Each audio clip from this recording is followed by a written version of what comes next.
life of love, life of love, with Joy Wilson. Dear God, Creator, Guides, Universe, thank you for bringing Jen and I together on this special day as we create a container for a life of deep feeling, of exploration, curiosity, of sensuality, a life where we can be free to express ourselves in the ways that are beneficial to our souls and bring us joy, and therefore the whole world has more joy. And so I'm honored to bring forth all Jen's expertise. I'm just delighted to have this special time to create with her. And I ask my guides, my higher self, my angels, any entities for the highest good to come forth and help us to bring forth a message of clarity, of love, of compassion, of worthiness, anything that supports this message. I ask for your clarity and guidance, and I open my heart up to this message and to the hearts that need to hear it and the souls that need to soften to this message, again, for the highest good. And I'm just so happy to have all of those who have decided to join us. And I feel Jen's team around us, and I'm just so happy and delighted. And I thank you, thank you, thank you. And as always, God, work through us and for us for the highest good. I almost forgot that part. I'm so excited. And thank you. That was beautiful. Hello, Thank dear you for friend. that. Lovely, Thanks. lovely I know, drop it's so in. fun. Yeah, good. Feels good. So good. Feels good. Hello, dear friends, and welcome to Life of Love, where we gather every week. And this week we have a really fun episode planned for you where we're going to bring forth a topic that we've talked about in the past, but not really this season. So I'm really happy to touch in with this because we get caught up on, living our best life. And sometimes it's all about relationships and sometimes it's about spirituality and diet. But, today we're just going to peel off the overlay and talk about sensuality with an expert. And it's Jen Wadke. She's coming to us. She's streaming in from Canada. She's been a sex coach, sensuality, orgasm coach, and she is just amazing. I've followed her on YouTube for the last 6 months, getting ready for our episode, and she's putting forth some really great stuff. And so I'm really happy. Welcome to this show, Jen. I'm so excited to collaborate and create with you.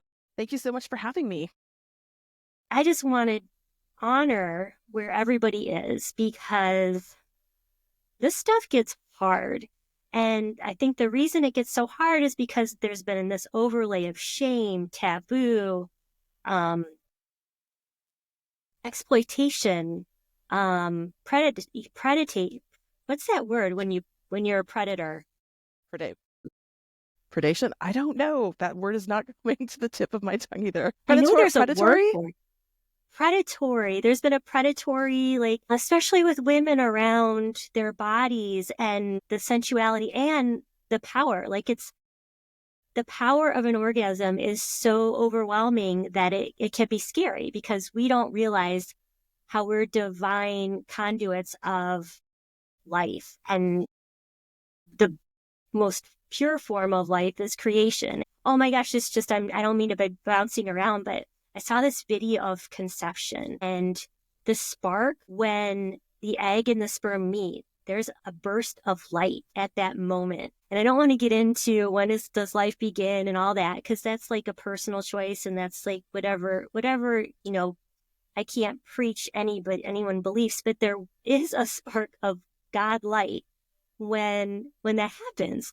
And so, of course, when you have an orgasm, that's all in the same field, right? It's powerful stuff. It's our highest creation is happening, and it may have an orgasm, it may not, but it's all related. So it's just a beautiful expression of our divinity. And I would love for people to accept it as their divinity and not let this overlay cloud it. So that's sort of where I want to jump off on. And your experience, I'd love for you to share a story or something that's coming to your heart about that whole thing, about the overlay. Yeah, I think you hit the nail on the head in that I think whatever your sort of deeper spiritual beliefs might be around, where life begins, conception, pleasure, orgasm. I think we have to acknowledge that pleasure and our orgasm is divine. Like, we are the only creatures that derive, well, the primate family, I should say, not only humans, but the primate family. But we have, I was saying some monkeys. yeah, but we have these bodies that are capable of such deep, deep bliss and pleasure, both, on our own and with a partner, and to not honor that and to, like you said, sort of overlay it with shame, be it from, culture, from religion, spirituality. There's so many places in our sex negative world where we can take on that shame that can really stop us from getting into that pleasure and that orgasm. And I think it's really unfortunate that we don't recognize as a society that pleasure, that orgasm is absolutely a conduit into the divine, whatever that you would believe the divine to be, right? That's very personal. And I do sex magic by myself, and I lead some sex magic sessions at times. And sometimes I just want to have an orgasm to help myself fall asleep, whatever it may be. And so I was having a masturbation session that, like, I just wanted to orgasm. And at the moment of orgasm, I had this connection to the divine where I forgave somebody that I had been really deeply angry at. And I was so mad. I was like, I don't forgive him. What was that? That's utter nonsense. Forgive him. And so I sat with it, because it just came completely unbidden, right, through the channel of my pleasure and my orgasm. And so I kind of sat with it and I went, it's true. Like, you can't lie to yourself during those moments of deep pleasure and orgasm, because it is so spiritual. It is so divine. And so that forgiveness that came unbidden really helped me move through my own anger toward this person and move through the hurt that was underneath that, and really helped me evolve as a person. And that relationship wound up becoming repaired, which, I mean, that's good for everybody. So, we can really use our pleasure and orgasm to really help with our personal growth, with our transformation, with all of the great stuff that goes along with divinity, like forgiveness, kindness, compassion, and empathy, right? Like, it's not only for pleasure, it is a portal to so many other high vibration experiences. And I think that might be part of why it's been such a taboo subject, because so many things in our culture that are powerful for the individual are foo-fooed and dumbed down, that I think this is just another one of those overlays that we got to be like, okay, like, this doesn't work anymore. We see through this. Like, we see through a lot of the pharmaceutical stuff, the industrial complex of food control and this kind of stuff where big business hides certain things about nutrition so that we have to keep taking their money-driven pills. And how many pills just mask the symptoms, and you just take a pill for this and a pill for that, and it's symptom-based medicine, not healing medicine. So love how you brought that forward, how you can use it for other things other than but pleasure, yes. And Yeah.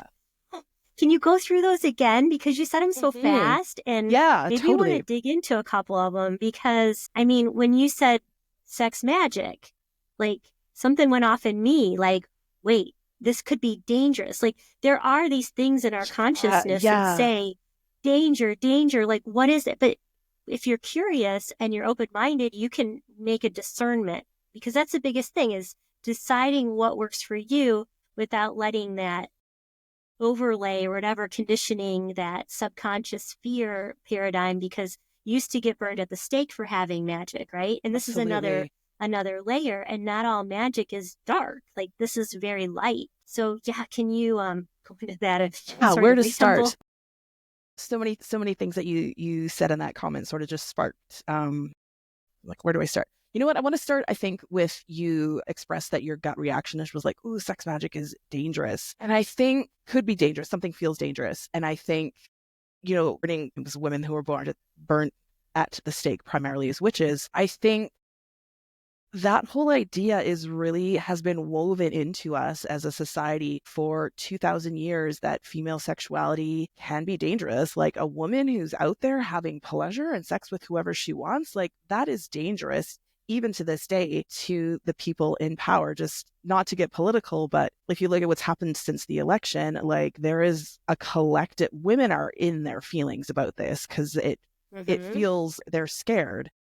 And so there's a lot of unwinding that has to be done around how we have historically allowed women to inhabit their sexuality. And it's been controlled for so long, right? It wasn't that long ago that if a woman had a child out of wedlock, she was doomed to a life of poverty because she was shunned and ostracized, right? And we have just, in our sort of more recent history of humanity, really constricted how women can behave. But if you go back farther than that, like, we used to worship goddesses. There are ancient art depictions of men drinking female ejaculate as this powerful elixir, right? And we've shifted from that celebration of the female form, the female body, female sexuality, female expression, and we've made it profane almost for women to express sexually. And so much is lost when you essentially take half of the population and you say, like, the deepest parts, I believe, of who we are, regardless of gender, is our sexuality. That's how we most intimately connect with people. We forge, for a lot of us, lifelong pair bonds. And so when we start restricting how people can express that, you shut down a whole portion of the population, right? And that's historically, that restriction has fallen to more devastating effect on women. If we can understand where that comes from and unpack that logically first, I think it has to start in the brain. Like, there's nothing dangerous about a woman who has freedom to live her life, her sexual life, in the way that she desires. There's nothing dangerous about that. So if we can acknowledge that first, then we can start to look at, okay, if this isn't dangerous, like, how can I express here and what can happen? And sex magic is really about simply allowing the power of your turn on, of your arousal, of your pleasure to help you get into higher states, right? So in my case, I spontaneously went into a state of forgiveness, but I've led sex magic workshops, and I've taken myself through sex magic experiences where I just get deeper into my own desires. Like, what do I want out of this life? And I've created experiences where I feel so connected I connect with goddess, but it could be God, it could be the universe, it could be energy, it could be consciousness, whatever somebody resonates with. But you can use this sex magic experience, to connect, to transform. And like I said, it's almost impossible to hide who you are. And I think that's also why so many of us struggle to be vulnerable, right? Because it's hard, if not impossible, to hide who you are during sex and pleasure. And when we do that, we're not allowing ourselves to be fully seen by our partner. And there's something that can over time be deeply, deeply wounding and unfulfilled about not letting that part of you be seen. So sex magic is a way to it's a way in, I think, to allow yourself to open into your own pleasure or to your own orgasm and to just enjoy it and harness that power for good, whatever whatever the greatest good is for you. Yeah, well, I've gotten so much out of that, and I thank you for clarifying, because, like, knowledge is power, and you can take that. So I have overheard, and I have friends, like, who go through the motions with their spouses. And it's like, where I am in my life, either people have gotten divorced and they're not with somebody, or they've been with the same person for over 20 years. And so many times I have people in my world who are like, just hear them talk about it, just, it's not like a sacred time for them with their spouse. And I want to ask, do you have sacred time by yourself? Because you can't expect them to know everything, whether it's a man or woman or whatever orientation you are. Like, you can't expect that other person to be everything for you. And then you shouldn't have to cut off that part of yourself. So I'm not a sex, coach or anything, but I'm like, it just makes me sad to think that is a void, that it's just something that's pushed in the closet until their partner wants to try, or whatever, Saturday night or whatever. It's just like, it's just sad. And I'd love for some advice on that. Yeah, I think that there, in any relationship, like a couple relationship, again, regardless of gender or orientation, I think there's our three sexualities. There's partner A, partner B, and who you are together, right? So how I spend time, I think it's so vital to spend time with yourself alone sexually, where you don't have to explain to your partner. You're not performing for your partner. You are spending time with your own body, with your own psyche, with your soul, with your pleasure, simply to enjoy that and to experience that. And there is huge potential for growth into your own pleasure abilities by yourself. And I think what so many people fall into is they become coupled, partnered, married, whatever, and that individual piece sort of falls away. And I think that that's a real tragedy, because that time by yourself is an amazing place to play, right? And your partner can be doing the same. And then you come together as you're growing on your own, you're playing on your own. You have new ways to come together. You have new experiences to grow on, right? And no two people will ever fit together perfectly, right? Like, I've had partners where, he's not into some of the kinks that I'm not into. Well, okay, I play with those in my mind by myself then, right? If my partner can't fulfill those. And I, like you said, can't always fulfill everything for my partner. But if we allow each other this space to pleasure and play alone and know that the other is doing it, but they don't need to explain it, but it allows this energetic flow of pleasure, I believe, like through each of us and then with our partner, that can really, really expand your ability to have, these mind-blowing, spiritual, life-changing orgasms when you are together. And it just allows you to grow sexually together as well. So I think that's one thing I would say to anyone listening. If you're partnered, like, don't turn that piece off. You're turning off a vital, vital part of your sex life when you stop masturbating just because you're partner. It's amazing. It's amazing insight. And it's just such a such a fun thing to look at, and I'm so happy we're able to talk about it this way. What came to me was, could we give ourselves permission? Because maybe they never had permission. Maybe they were a 4-year-old in the bathtub and their parents are like, "What are you doing? Mm-hmm. No." Like, and I know it happens, right? Like,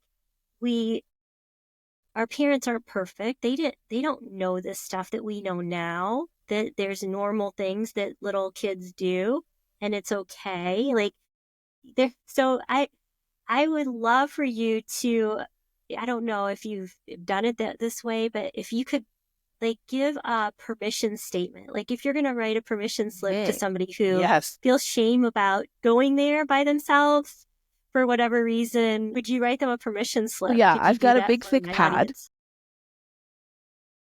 And I would just say that you absolutely are entitled to experience your own body, your own pleasure, your own orgasm, and your enjoyment of that by yourself in any way that feels good. And I know a lot of people especially have shame about some of their fantasies. Whatever goes on in your head, that's in here. That's not on the outside. It doesn't mean you want to do it. It doesn't mean you think poorly of somebody. It's all play. It's fantasy.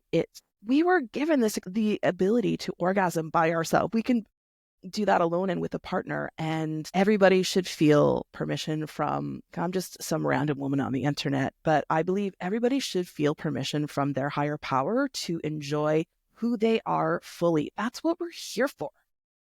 That's the only reason we are in this life, is to enjoy and to connect with others, to connect with the divine, right? Sexuality is a part of that. You can't separate our sexuality from who we are as people. It's so important. It's so deeply ingrained in us, in our personality. So please, go forth. Enjoy. Okay, so if you're listening, I want you to do this. I want you to say, "I," and state your name. "I, Julie Hilson, give myself permission to live my divine, happy, joyful life and experience pleasure in any way I can think of. And it is good and fine." And repeat that to yourself. Like, put it out there. They say if you say it 3 times, and say it while you're repeat. masturbating, while you're in pleasure. Like, it's so powerful. And it's, I give myself permission to feel this and feel good. yes. And There you go. that's part of sex magic too, is using, when I'm coaching clients one-on-one, we don't have any sort of sexual things happening in Activity. session. Yeah. But Yeah. often for homework, they are, whatever we happen to be working on, they are often given pleasure homework, because when we enter these states of pleasure, that's a divine state. So if somebody can, have that permission slip in their head and repeat it to themselves during a session when they're in pleasure or orgasm, that's going to make it so much more powerful. And why it is so powerful is that we have to, our brain can say things, right? But until it becomes a lived truth in the body, we don't experience it as real. So when we are in pleasure, or when we are in pleasure or an orgasm state, the body is experiencing that as real. So if we say, in that state, I give myself permission to experience all of the pleasure that is available, that now becomes something the body has experienced as real and safe. And that is where we start to transform our pleasure abilities, our orgasmic abilities, and really anything we want to change in our life that's outside of the sexual. So, wow. So, I mean, this brings me back to an episode I did on like the inner child. And you can hold your hand on your heart and tell your inner child, I've got this. You're safe. Whatever happened, if you were mistreated, if somebody took advantage of your innocence, whatever. There's so many things that have happened to women that, just to hold your hand on your heart and say to your child self who went through that, like, I see you, but I'm in charge now, and you're safe, and everything is safe and good. Yeah. And I'm holding space for anyone struggling with that, because it's real. It's real. And even if you were exposed to pornography at a point where you didn't understand or you weren't able to process, like there's things on the internet that are very violent and sick around this. And so to address that to your heart and say, that's not part of what I'm about. This isn't what my highest expression is. That was an overlay, or that was somebody who's dealing with their thing. But you're not going to let that affect your joy and your divinity. yeah. It gets heavy. Yeah. It gets heavy fast. And I'm sure you've dealt with people who have this kind of, it's in your field. It like stays with you until you say, no more. Like, that's over. That I'm releasing that. It no longer serves me. Yeah, I think every single one of us has a lot of conditioning that we've taken on, because we don't live in a sex positive society, right? So we've taken on shame is a big one.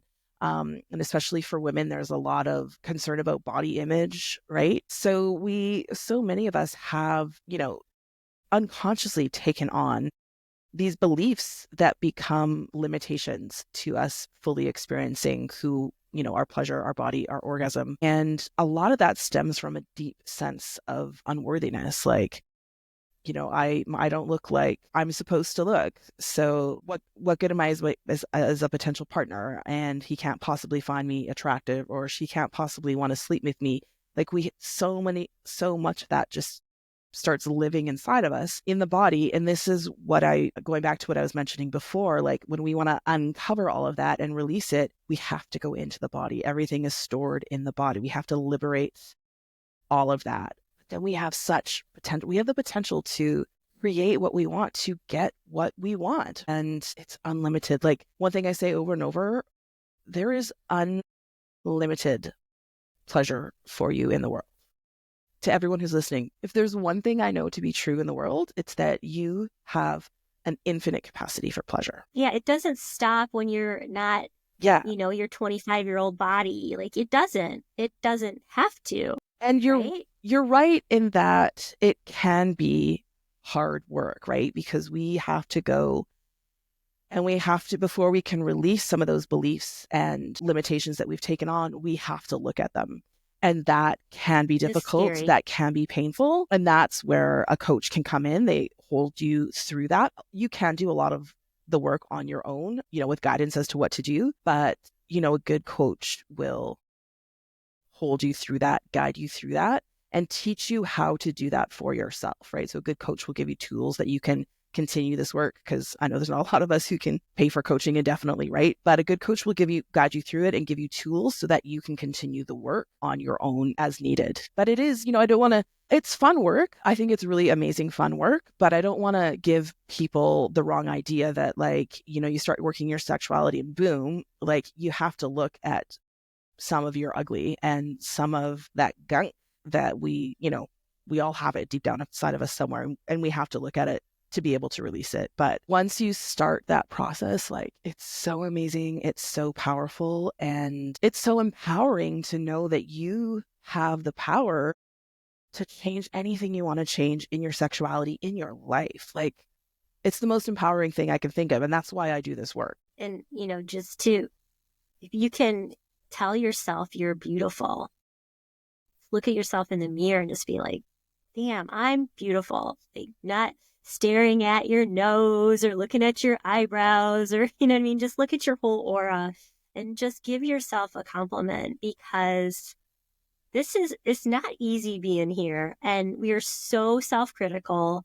There's so much coming at us about creams and hormones and, styles. And I'm not against it. I really think that if you buy yourself a really nice pair of underwear that you feel good in, that's a good thing. I'm not saying all of this is for nothing. I think if you can put on a lotion that sparks you, that's a great thing. There's so many tools that you can use, but they're tools. They're not you. Your core is the most important thing, and you're not doing these things to cover up your core. You're supplementing yourself. So, I would love to, put that out there. It's not about your outfit. It's not about your purse or your eyeliner.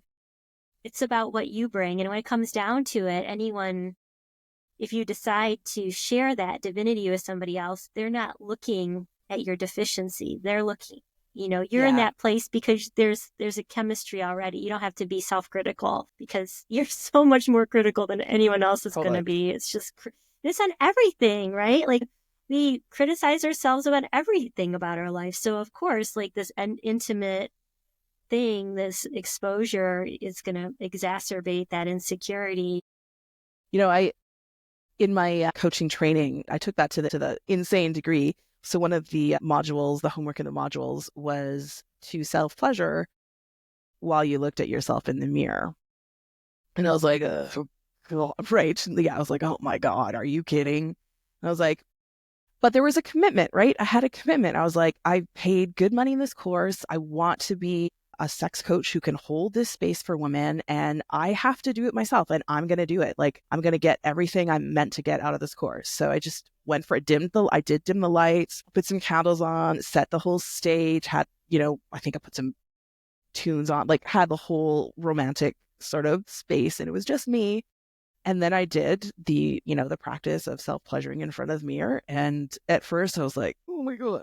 Not that much later, I was like, damn, girl, who would say no to this? There is something really powerful about, we allow ourselves to be seen by our partners in that state, but we never look at ourselves in that state. And what for me was something really, really powerful about holding myself in that vulnerable position, and to realize that I could do that. I could hold that for myself, and I could find beauty in the experience. And like you said, I wasn't looking at any specific part of myself or my body. It kind of became fuzzy and haloed. I was looking at myself not as we look, I think so often at women, especially as parts, oh, look at her tits, or she's got a great ass, or, whatever. I wasn't looking at any of that. It was this golden glow of myself as this divine being who is capable of enjoying pleasure. And it came very quickly out of oh my God, I got to watch myself masturbating, to witnessing myself in my full feminine, divine power. And it was such an amazing experience. Such an amazing experience. Yeah. And to me, I pictured a goddess. When you're describing that, I just saw you as a goddess. And every woman should feel like a goddess, because we are all goddesses. Yes. We're all beloved. goddesses. And so anyone who's struggling with this, just look at Goddess Jen, and she shared this awesome experience. And if you need some courage, just remember her. And like, this is something available to you if you choose to experience the highest pleasure that you can have, because nobody knows your body like you know your body. And it's not that you're, some deviant. It's just knowing yourself. And so, yeah, it's really been a magical conversation. I can't believe we've been talking for this I whole know. time, and it's like, we're time's up. But yeah, I mean, you have an active YouTube channel, Yes. and so I want everyone to know about that. And I'll put the link, and I'll tag you on my YouTube channel too, so that people can follow it. But what else do you have coming up? I mean, you just got back from Japan. Yeah. Give me a sex tip from Japan. Uh, No, I don't want to put you on the spot. You know what? This is the first time I've been to Japan many times. This is my first time, my God, since I was a, baby-faced university graduate, that I've been working in Japan. Because all the other times I've been, I just was between work. So I didn't. You were a tourist, but now you are working there. Yeah. Okay. So I didn't really. Is there a major difference between like American or Canadian, American, North American versus? I think every culture of Japan? does have their own flavor around sexuality. I find it's not talked about as much in Japan, I think, and it can be hard to make Japanese friends. But there have been a couple of times where I've gotten a group of Japanese women together in private, like in our private karaoke room. We've gotten a little drunk, and then they start to open up. And I guess maybe that's something to offer as well. Like, if you need to take a little bit of liquid courage, to not to the point of being drunk, but I don't think there's any shame in having a glass of wine if it can help you lower that tiny bit of inhibition. I think talking about it with friends, sometimes we don't talk about it, but and I'm not saying go talk about your partner, but I've found something very powerful, and that experience happened to have been with Japanese women. I've had it with women at home as well. But when women talk about their sexuality and their pleasure, and I always feel like it's reclaiming a sisterhood and reclaiming that goddesshood that's been lost. Yes. Mm-hmm. I was guided as again, part of my coaching training through this massive sex magic ritual, all of us together. The woman who was leading us through it said, we are the daughters that they didn't managed to burn at the stake, which was incredibly powerful. And also the recognition that women used to do this. Women used to have women's circles and get together and just luxuriate in the divine. It doesn't need to be sexual, but women used to get together and feel this divine goddess energy, and we've lost that. And I think there really needs to be a reclamation. I think our world will not rebalance until we allow the amazing properties of feminine energy and divine feminine to come in and balance out some of the more, when there's too much masculinity, it can be tip over into violence and to oppression. That's war, if you ask me. Right. Yeah. So we need the feminine. We need women to step into their divine, as not only for what it can do on an individual level, but for the power that it can bring into the world to create the changes that we so desperately need to rebalance and to love each other and to bring in compassion, so that we all have equal access to resources, so that nobody's in poverty, so that nobody's, oppressed. Everybody has the freedom to be who they are. And I think we so desperately need that feminine energy. So that's, I think, one of the key things I want to leave your listeners with is to go be with your sisters, like feel the energy of sisterhood and the divine feminine that is so desperately needed. And I think we're so hungry for. Yes. And it doesn't have to be like a girls' trip. I mean, those are great. Don't get me wrong, but it takes so much planning, right? And resources. Maybe it's just getting together, lighting some candles and watching a rom-com, or even getting together. And I haven't done this in years, but I used to before I got so busy. I used to have a craft. We do a craft together, whether it be stitching like a heart on a sweater. I did that one Valentine's Day, just cross stitching sweaters, like a little design to make a plain sweater, sort of sweet, or, just think about what you like to do. And it doesn't always have to be like going out and getting drunk. Maybe you have a glass of wine with your friends, but maybe it's more about the activity and the camaraderie than some kind of event. I don't know. That's what I'm going to say. Another that just sparked a really great memory.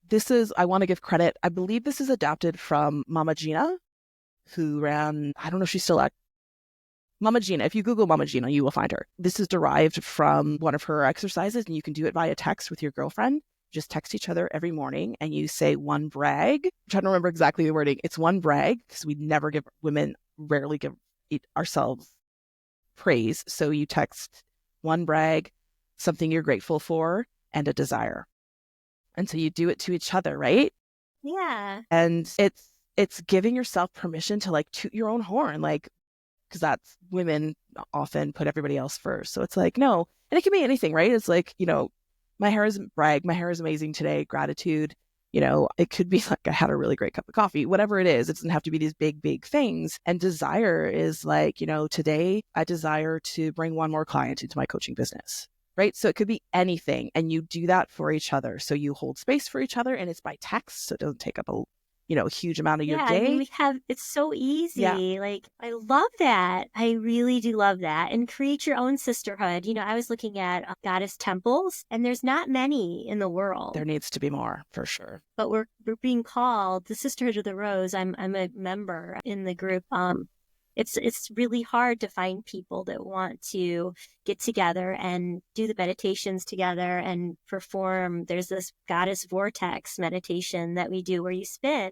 And there's so many, like, I had women who are like, I don't want to spin. It's like, well, that's the goddess vortex, like that's your power. When you're spinning, you're building up the power. So it's been really fun for me to put myself out there as a leader of a goddess vortex meditation and have like people say, well, that doesn't work for me. And I'm like, well, I'm still dedicated. Like, I'm still dedicated to bringing the divine feminine forward. So I honor your time. And I'm so happy that you brought that up, because it reaffirms my commitment to the goddess energy and not taking anything away from Jesus or God, or, like all of that is very pertinent and very valid. They're not taking away from that. I'm just saying your goddess, your inner divinity is also a way to feeling holy, and none of it that should be put in a box, because when you isolate yourself, that's removing yourself from the collective. And the biggest myth is that we're separated. Yeah. So I wanted to offer to your listeners, I'm not sure if you could put a link. If anybody is listening and enjoys, sort of my no filter goddess, I just wanted to offer, if anybody wants to talk directly to me, we could put a link to a discovery call. I have options to work with me from $5 all the way up to one-on-one coaching, which is obviously the most expensive, but there's some cheaper options in there too. And the call is completely free. There's absolutely no obligation. So I want to invite anybody listening to feel free to go ahead and book that. And I look forward to chatting to anybody who's interested. I will put that in the link, the info. So that's awesome. Thank you so much. This has been such a delight.